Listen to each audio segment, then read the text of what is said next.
Shapeman's The Hallmarks of Initiative. Number 1 being, those with initiative seek people and resources to assist them along their journey or with their project or ideas. While we didn't know that Andy was truly plotting to escape until towards the end of the movie, he showed the initiative to help him with projects such as getting new books for the library. Number 2, they always seem to be ahead of the curve. Andy constantly showed signs of being ahead of the game. He always planned everything out and knew exactly what move he needed to make next. Number 3, they have a passion for what they are doing. We saw that Andy was passionate in many areas. He loved helping others, but he used his passion strategically to help himself escape. Gaining everyone's trust gave him an advantage.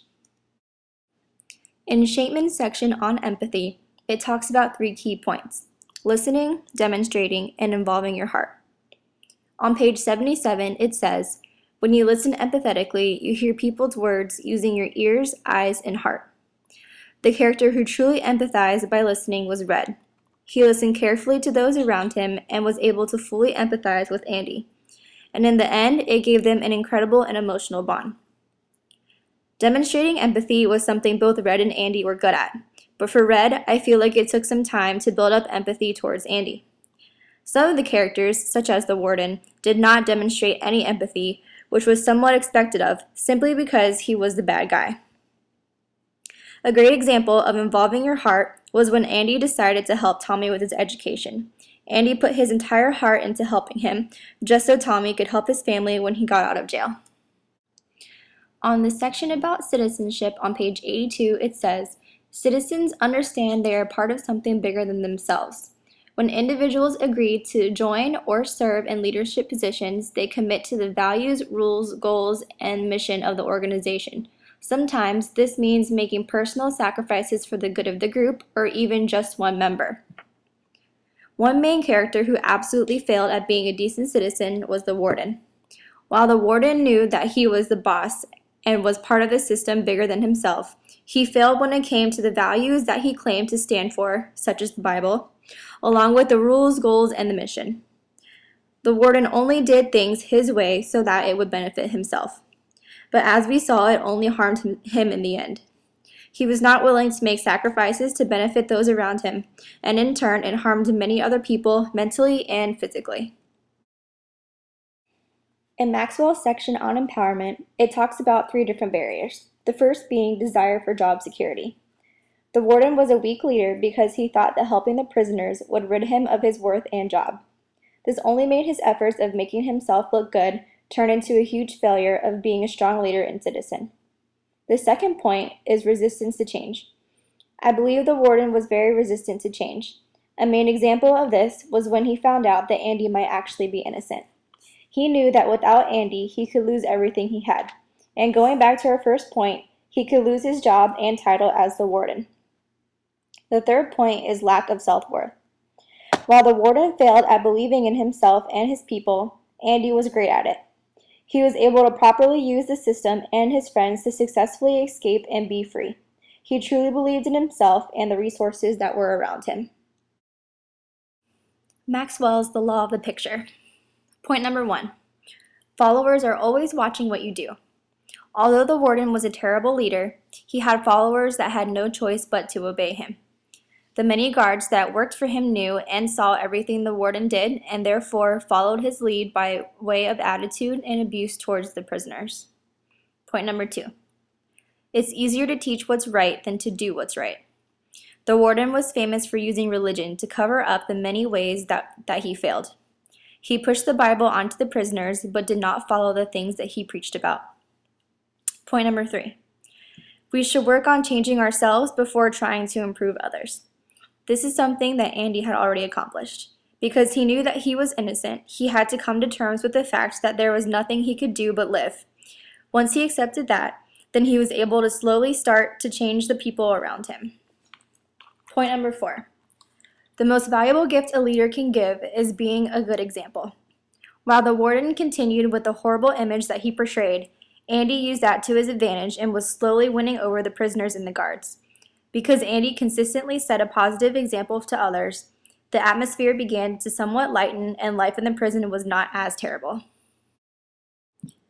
In Maxwell's The Law of Victory, it talks about 3 key points: unity of vision, diversity of skills, and a leader dedicated to victory and raising players to their potential. The prisoners who spent their time around Andy all had a unified vision, and that was freedom. Without knowing, the prisoners were able to use their diversified skills to help Andy live his dream of freedom, mainly because they all believed that he was truly innocent. Without the prisoners working as a team, Andy would not have had the tools to escape. Andy proved he was a strong leader because he was able to motivate and empower those who were around him, and ultimately make himself and his inmates happy. Okay, so here are some of my aha moments and also some of kind of my final thoughts. So the first moment, they're kind of out of order, but was when the warden had Tommy shot. I had already knew that the warden was a terrible person, but that moment kind of just like solidified the fact that the warden really was terrible. It was the first time that I really knew that this was just going to end up being bad. And I think that it really was heartbreaking because of all the work that Tommy had just put in with his education and with Andy helping him out. And I feel like it kind of sucks because he was only in prison for breaking and entering, which is still bad, but it's not like he killed anybody. The second moment is beer. That was the first sign that showed that Andy just wanted everyone to feel normal again. And I thought it was kind of cool because he killed two birds with one stone. He won over the guards and the prisoners at the same time. He kind of finally showed that he fit in. Not that he kind of wanted to fit in, but he kind of had no choice. The beer kind of was a sign that he could feel normal again and be a regular guy just drinking a beer with his buds, even though he didn't have any. The third point is the Rita Hayworth poster. At first in the movie, it talks about how Red could smuggle her in to the prison, which I thought was funny and I thought was serious at the same time. But then it turns out that it was just a poster. But for me, the second that I saw that it was a poster and that he had it on his wall, I knew exactly like what was going on. I understood the plot. I understood what was going to happen. And I think that it's just really funny that, you know, he had all these posters and just a little pick to kind of work his way out. And the final aha moment is when Red was free. If you guys noticed, his first two times going in to see if he was going to be denied or not, his speech was exactly the same. And I think that for the third time, when his speech finally changed, it kind of was somewhat symbolic of the prison system changing. And I thought that was really cool because despite his harshness in his speech, he was also very sincere because he knew that he was just ready to give up. And finally, they let him out, and it was just kind of an amazing moment for him. Overall, I wish that I could say I wanted to change something in this film. I wish that I had something better to say, but I thought it was brilliant. And I don't like to say that I feel bad for prisoners, but sometimes I do. I would have changed nothing. I think everything was so well thought out in this movie. And maybe if I did want to change anything, I'd like to see more of the corruption of the warden because we see only a little bit, and I would love to absolutely see more. So yeah, it was a really great movie, and I'm really actually looking forward to next week's movie. And I hope you guys have a great week.